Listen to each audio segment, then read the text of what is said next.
I never thought a family album could break my heart. It was a bright Saturday morning when I wandered into the living room, humming a tune from my youth, only to find the garbage bags lining the hallway. My heart stopped. My cherished family album, the one I'd spent decades filling with photographs, clippings, and little notes, was gone. "Mom," my son Jake said casually, scrolling on his phone. "We needed space. You've got so many of these old things lying around." I felt like someone had ripped the warmth out of my chest. "Space," I whispered.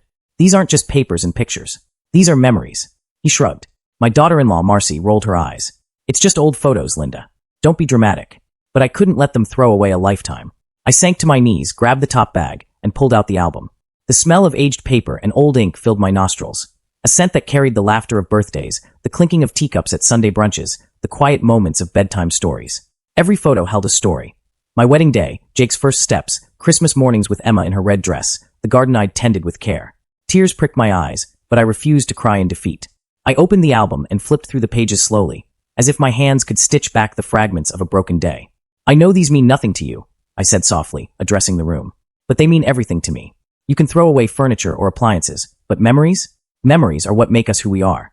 Jake looked uneasy, and Marcy fidgeted. I could see them realizing this wasn't just about old photos. This was about respect, about honoring the life we'd built together as a family. So I made a decision. I packed the album carefully, took it to the small library downtown, and placed it in a community showcase. I invited neighbors, friends, and even the local kids who had grown up playing in our backyard. They flipped through the pages, marveled at the old photographs, asked questions about each story. For the first time that week, I felt seen, valued, and understood. A week later, Jake and Marcy came to visit. They watched quietly as people admired the album, reading the notes I'd written alongside each photo. There was a softness in Jake's eyes I hadn't seen in years. "I didn't realize," he said finally. I smiled gently, closing the album.